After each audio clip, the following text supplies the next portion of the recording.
Yeah, I mean it's crazy that his name is Life is Burger. Okay, this is like I'm done. I can't even, dude. Come on. I'm sorry. That's a J.K. Rowling style naming. Okay. I'm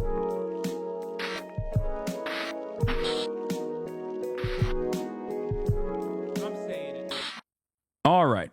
Let's get to the news. Let's get this also serious and confusing news, even though it is confusing that the Daily Wire is no longer producing the Daily Wire straight to DVD, straight to streaming Snow White. Yeah, one day after the Cyber Tesla truck explodes in Trump Tower in Las Vegas. Wait, what? Tesla stock is crashing? What, since the explosion? I don't understand. What? Why would it? Wait, I don't get it. The one time it's not his fault? Like, what? No, it's got to be like sanctions, but like, why is it actually happening? Why is it actually happening at the same time as they reported a decrease in sales for the first time? Oh, Tesla Cybertruck sales are disastrous. Yeah, that makes sense. I was talking about this as well. Tesla stock is dropping today because the deliveries report was slightly lower than expected. Yeah, I think obviously Tesla deliveries report was always going. Tesla's reign was always going to end. Okay. Especially because major car manufacturers all of a sudden turned around and were like, okay, we're going to start doing EVs as well. And what do you think is going to happen? Tesla's market dominance was due to, obviously, its charging technology and its ready availability, but also mostly because they had cornered the market that no one else wanted to tackle. Now, there are a couple different problems with Tesla. There are a couple problems with Tesla and EVs in general, okay? Number one is that because China is so dominant in the EV market and it's virtually impossible to compete with Chinese manufacturing in the EV market if you let them in on accident, they will overtake your domestic manufacturing. They will overtake Western manufacturers. Their cars are much cheaper. And their electric vehicle fleets are literally cheaper. They're basically just as competitive, if not better, on some quality of life stuff as well. So that has created this weird situation where even though there are other domestic manufacturers, like big companies that are also moving into the EV direction, because of the dominance of China in the EV side of things, there is virtually no EV infrastructure still, and people have there's not a lot of interest from Americans on it. There's simply not a lot of interest from the American consumer broadly in electric vehicles. New details about the possible wider scope and circle of this investigation. There's the attack here in New Orleans. There's also the Cybertruck that exploded just outside the Trump International Hotel in Las Vegas. And Andres Gutierrez is in Las Vegas for us with that part of the story. Andres, good morning.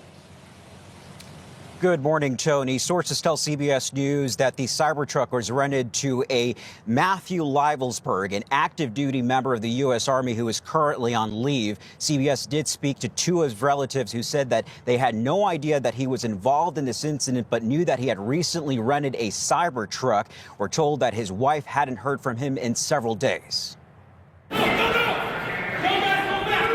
This was the scene from inside the lobby of the Trump International Hotel just after 8:30 Wednesday morning.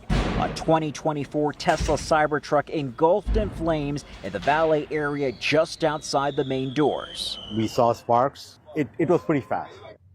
This surveillance video caught the moment that Cybertruck exploded. I just heard a boom.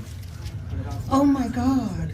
Investigators say the truck had just parked at the hotel. It was sitting in the porte cochere for about 15 seconds before it exploded. It was like a firework. It was popping sound, bang sound, and a lot of sparks fly.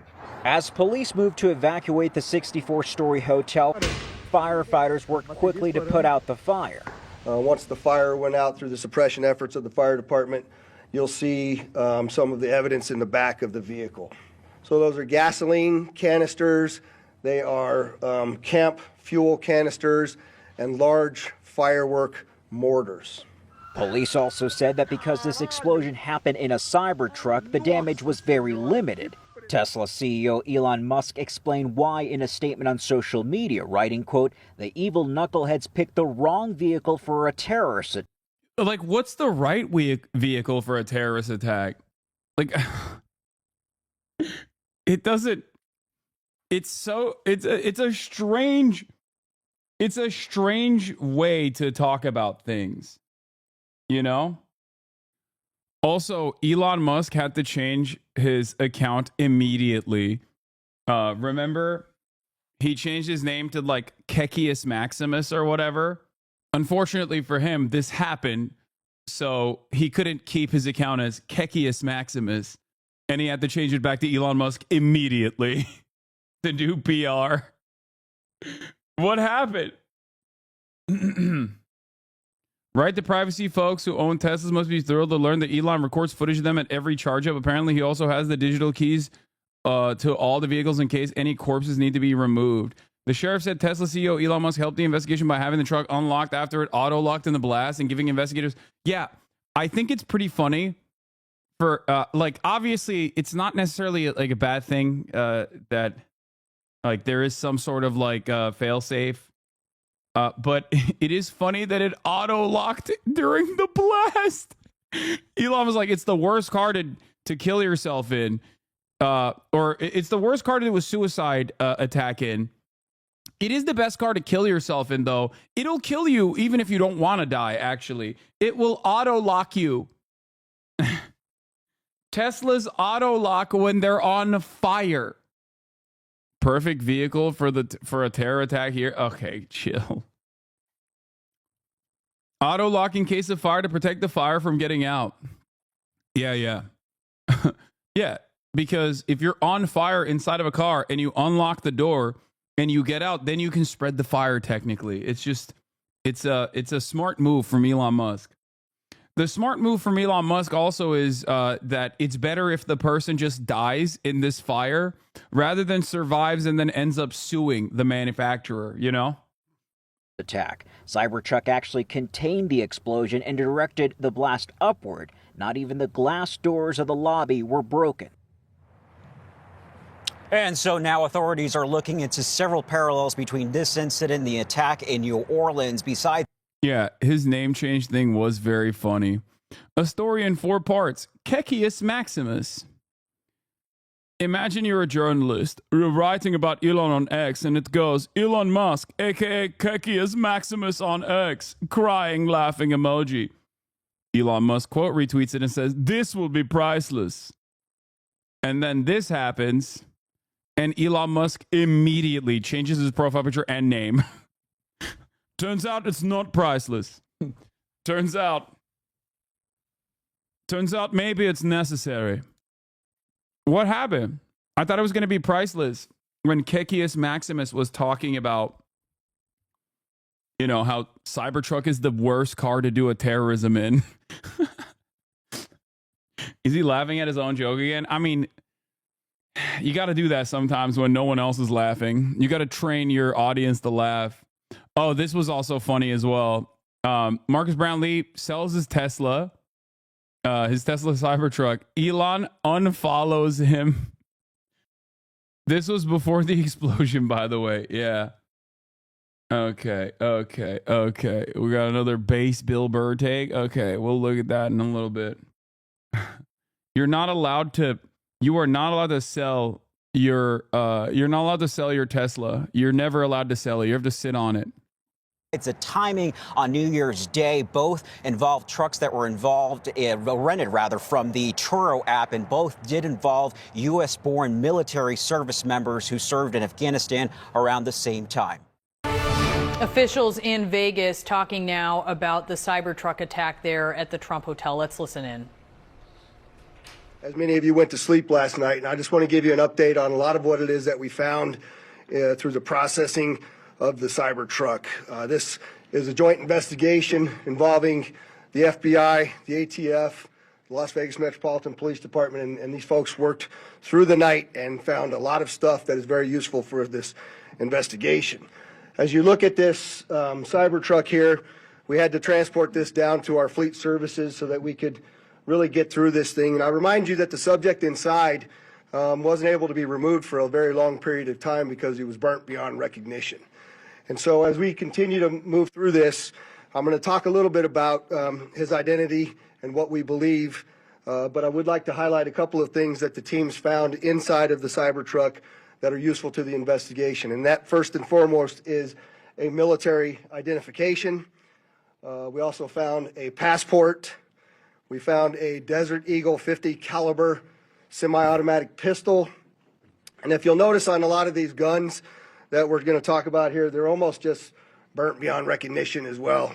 There's a SLR model B30 semi-automatic firearm, number of fireworks that were still in the vehicle that had to be removed.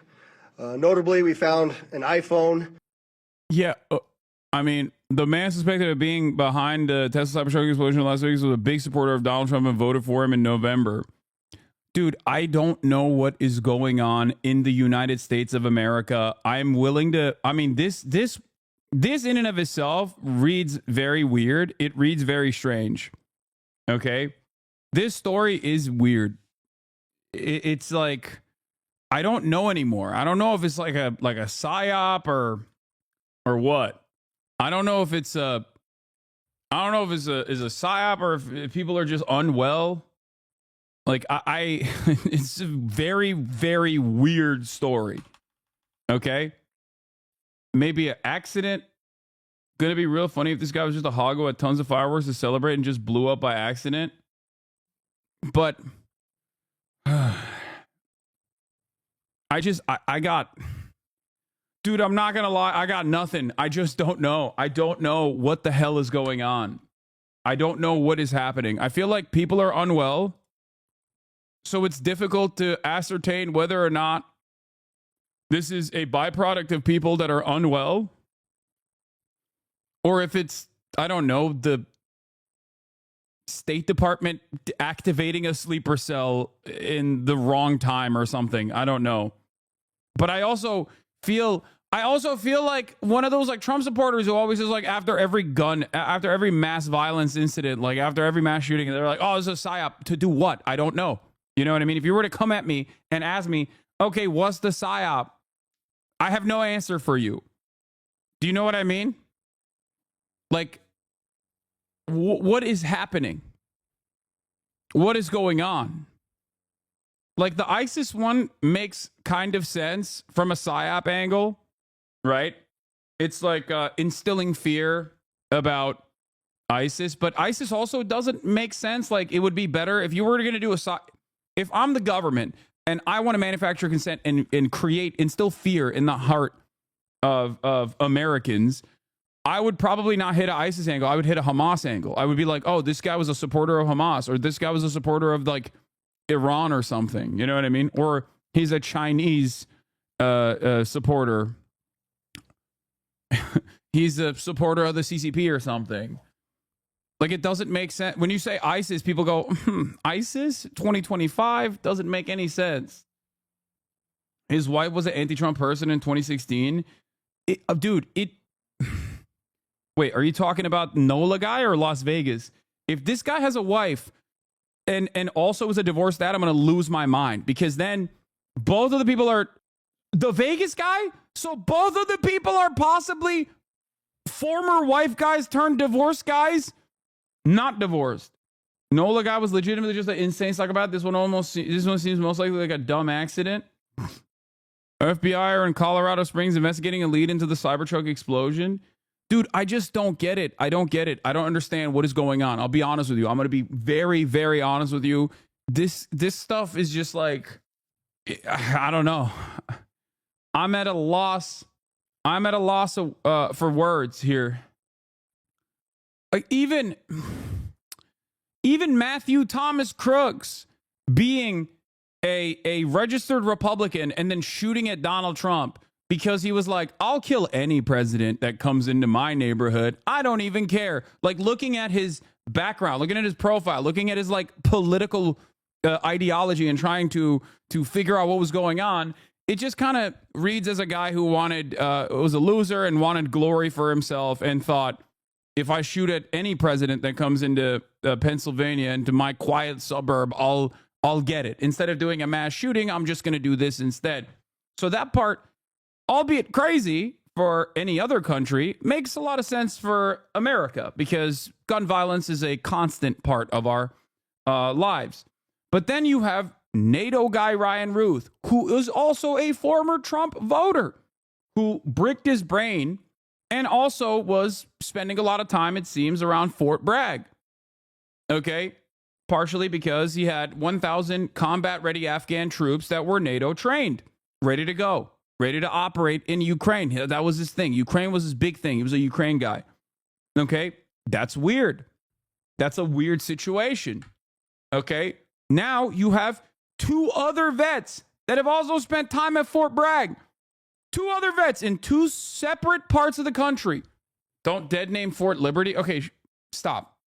2 other, 1 active duty service member, 1 veteran, both spent time at Fort Bragg.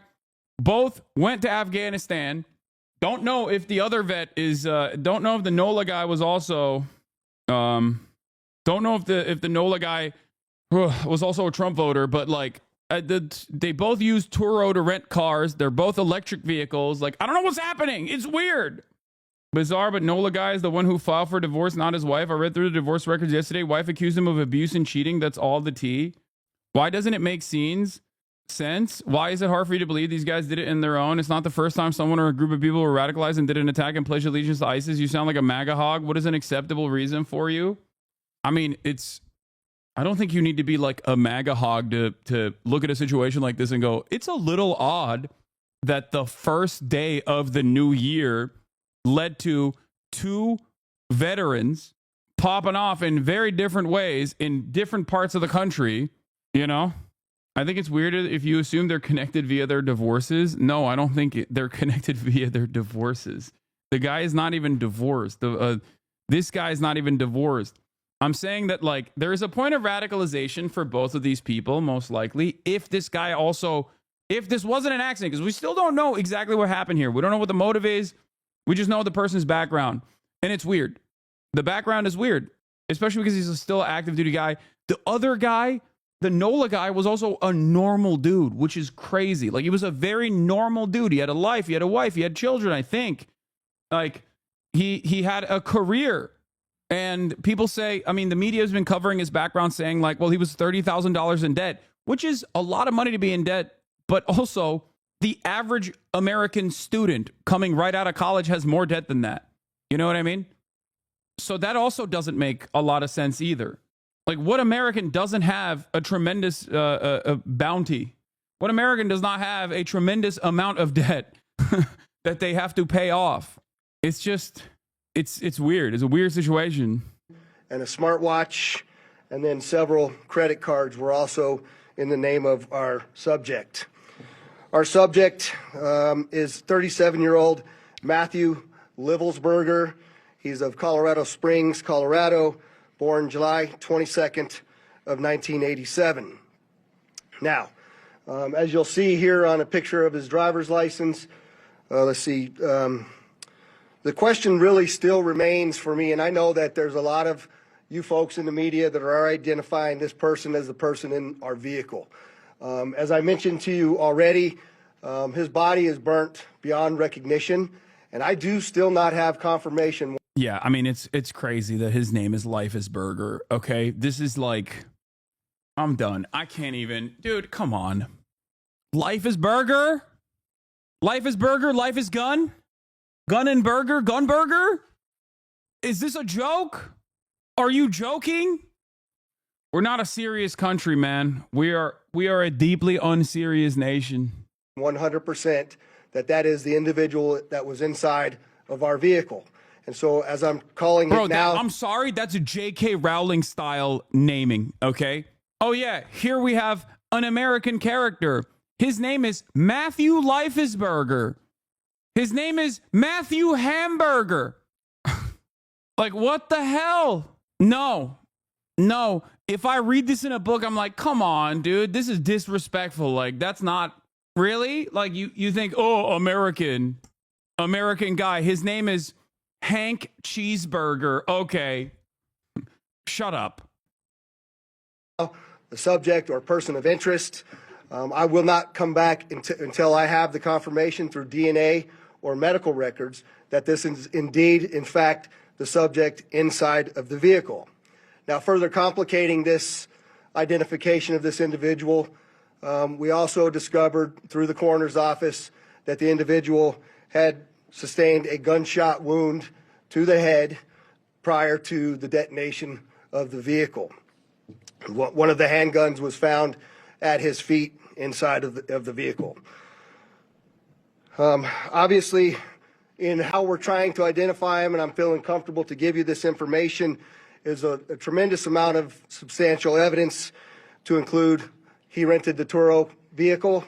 There are 2 tattoos, one of which was on the stomach and one of which is on the arm, that we can see bits and pieces of it as in comparison to what. That's so crazy that he's just like, that's so crazy that he is just so shredded and so burnt that they're just like, they can't even figure out who the dude is yet completely. It is that we now know he had on his body that has given us a lot of confidence that this is, in fact, the same person, as well as which the clearly obvious, which is the credit cards, the military identification, the passport.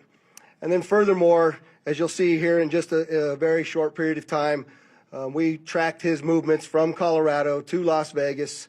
And in a number of the photographs that we were able to determine, he was the individual that was driving the vehicle.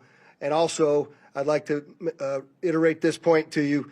We still have only ever seen him in this vehicle, and we're not aware of any other subjects involved in this particular case. Now, I would like to acknowledge a couple of things because I know what's going on in the social media world, and there are a number of things in this case that are similar to the attack in New Orleans. We do know that our subject here served in the military. In fact, he's a current member of the military. Both of the subjects served at Fort Bragg, North Carolina. Dude, this is gonna brick people. I mean, it's bricking me, so I get it. It's even bricking my brain. It makes no damn sense, bro. I mean, like, it's just so close to one another at the same time. Like, it's just, I'm sure it's pure happenstance. It's pure. I mean, it's purely coincidental that there are so many like similarities. Like, these people have like crossed paths in the past as well. Do know about that is. It's a very large military. It's not. I'm not saying it's connected to one another. For the record, I'm not saying that. Military base, and we have no record that they served in the same unit or even at the same years at Fort Bragg. Something that continues to remain under investigation. I also know that they both served in Afghanistan in 2009. We don't have any evidence that they were in the same province in Afghanistan, the same location, or the same unit. Again, something else that remains under investigation. And we also know, of course, that they both used the rental company Turo to rent their vehicles. And they're both EVs. They both use EV trucks. That is, if this person actually, by the way, while we're having this conversation, there are a lot of weird parts about the story with Matthew Hamburger guy, okay? It still could be an accident. Like, they haven't really figured out what's going on. Now there's also evidence that he had a gunshot, like a self-inflicted, potentially gunshot wound. So, like, what does that mean? Like, we don't know if someone like, how does he accidentally shoot himself? Okay, there's 2 options here. One, electrical circuit failure inside of the Tesla. Okay, here, hold on 1 second. Let me put the conspiracy music on. Okay, hold on 1 second. Okay, Matthew Leifesberger arrives at Trump Tower, excited to stay in his favorite president's hotel institution. He's arrived in Las Vegas in a Tesla Cybertruck. He's excited to eat burger at Gordon Ramsay's famous burger institution, also cleverly titled Burger. He's had plans. He's going to put $100 on black. However, he's also brought his weapons with him because Las Vegas, when you go out to Las Vegas, there are a lot of gun ranges that you can go and shoot your gun at. Maybe he's going to hang out with some of his military buddies. He realizes that the fireworks that he brought forth after an electrical circuit failure inside of the Tesla Cybertruck start catching fire. He realizes in that moment that the Tesla Cybertruck has automatically locked him in. Instead of dying to self-immolation, he pulls out his Desert Eagle and kills himself.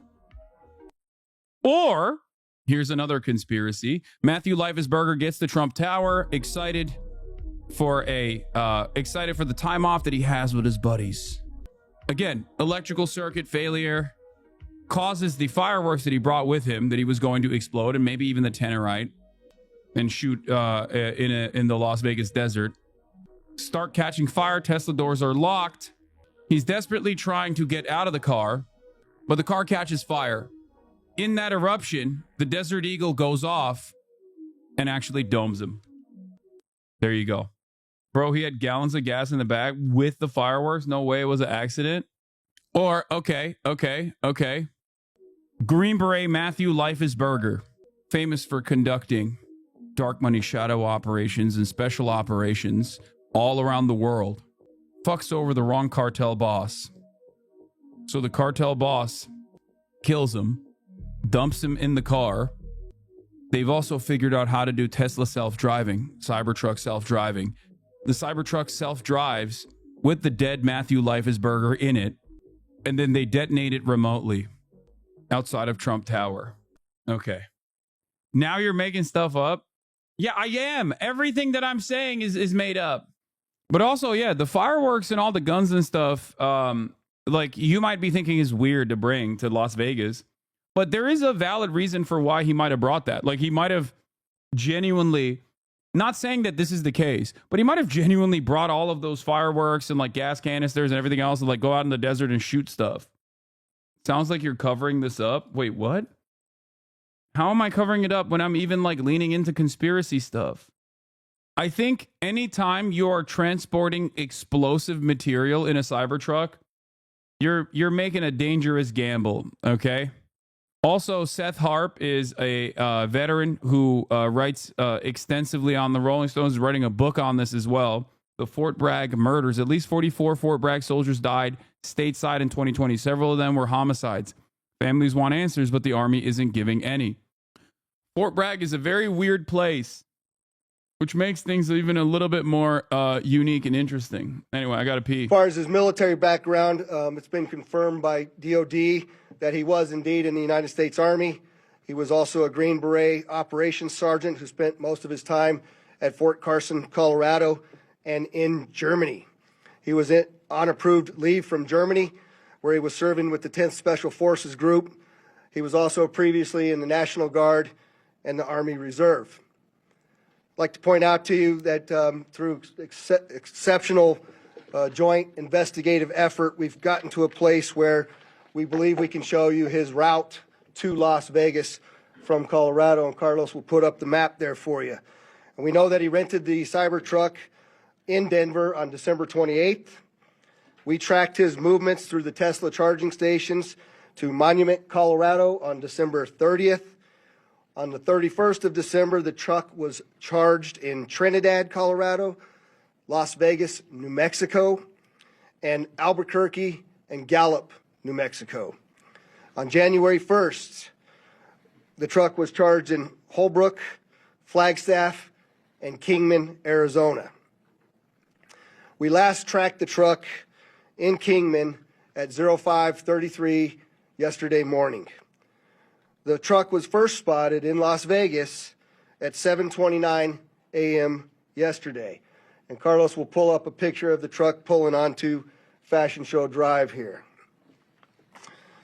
And that picture was observed at about 7:34 a.m. We know that he pulled into the Trump valet, and I believe we have a video of that. You can see the Cybertruck highlighted there.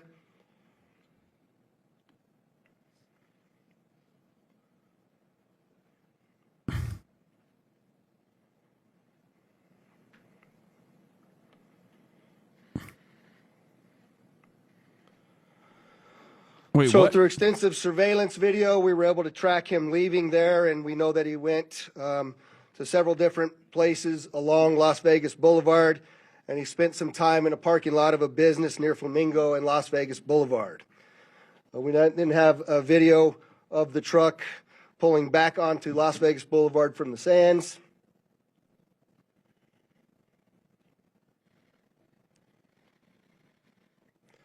See that there? That's north on the boulevard. He was a Trump from supporter, Sands which is not surprising. Where he then immediately heads to the Trump Hotel, pulls into the valet area, and as of course you all know, the explosion occurs within 17 seconds of his arrival at the valet. There's some additional investigative updates that are going to be provided to you by a couple of the other speakers here, the first of which will be our special agent in charge of the FBI local office, Spencer Evans. Spencer? Good morning. My name is Spencer Evans. I'm the special agent in charge of the FBI's Las Vegas division. As the sheriff mentioned, we've been working through the night with our partners, the Las Vegas Metropolitan Police Department and other agencies, to gather all the facts and determine a motive to what was initially reported to the FBI as a bombing incident, to which our special agent bomb techs and others responded. Obviously, we're always concerned in these sorts of events to ascertain what the motive is. We understand that's everybody's at the forefront of everyone's thoughts. And so looking into exactly... Why is him being a Trump supporter not surprising? Dude, who isn't a Trump supporter, man? That's why it's not surprising. It's more surprising when someone does something and they're actually like a leftist or whatever, okay? I mean, think about it, dude. Ryan Ruth, former Trump voter. Matthew Thomas Crooks, registered Republican. Like, virtually every mass shooter has been... There was a... Dude, being a Trump supporter or being, like, overtly right-wing in the act of doing domestic terror is so commonplace. We got a radfem mass shooter. Like, that's crazy. Like, we got a female school shooter, man. That happened not that long ago. That happened like a week ago, 2 weeks ago. I don't know how long ago, but it's just like think about that. Not radfem, femcel. Even though people disagree with me on that and say, well, she had a boyfriend. She was a Nazi, not a radfem. She was a femcel, sorry. Wait, but also with NATO super soldier Ryan Ruth is like Trump's basically just filled to the brim with mania and right-wing radicalism. So obviously at a certain point, the following mania will point back to him. Motivation remains our number one priority. This is why the FBI's Joint Terrorism Task Force has been brought into play. The Joint Terrorism Task Force, most important part of that acronym is joint. It is done in concert with our partners, which are comprised of more than a dozen investigative agencies here throughout the state of Nevada. Was not canceled by feminists. I mean, dude, that's every day. Okay. She was illiterate. The manifesto. I mean, she was also 14, right? Working hand in glove, side by side, tirelessly to determine is there any ongoing threat to the public, to identify the subject, to determine any potential connection to other events going on in the world, most notably in New Orleans, and then obviously to determine if there's anything else that we need to be tracking down. At this time, as the sheriff's pointed out, we feel that the subject has been identified, although not conclusively, waiting for DNA evidence on that front. However, we do feel like we have the subject identified, and at this time there is no information about additional subjects that the FBI is tracking on. Our resources, as I mentioned, that have been deployed in support of this event include Special Agent Bomb Techs, our evidence response team, which is processing crime scenes, side by side with the forensics folks from Las Vegas Metropolitan Police Department, our investigators, our intelligence analysts, and then outside of the FBI Las Vegas field office, we have investigative leads that are being conducted by FBI field offices, both internationally and domestically as well. As always, when the FBI is involved with any sort of case like this, we ask for help for the public. Anyone with information related to this incident, we encourage you to please call 1-800-CALL-FBI, or you can submit a tip online at tips.fbi.gov. We've already received thousands of tips related to this incident. The challenge that we face moving forward is to separate those that are pertinent and relevant and those that can be verified for those from those that have not. For example, one of the tips that we received just today relates to people saying stop snitching. No, dude, snitch on this one. I want to know. I want to know what happened. This is not like a Luigi case. I want to know what happened. There's a mystery, okay? I want to know. Do you not want to know? Notice how they're not offering rewards since McDonald's did not get paid? No, the reason why they're not offering rewards is because no CEO died in the process. No, if the valet driver had died, they still would not have offered rewards, okay? Yeah, rewards are for high-profile targets, okay? Like a CEO. Like an actual person of value, a person of worth. We, on the other hand, are worthless. Information alluding to this subject's personal experiences related to his time and activity in the military. Again, that's unverified and uncorroborated, but one of many tips and leads that we will be following. Yeah, also with Luigi Mangione, we immediately knew what was up. We immediately knew what was up.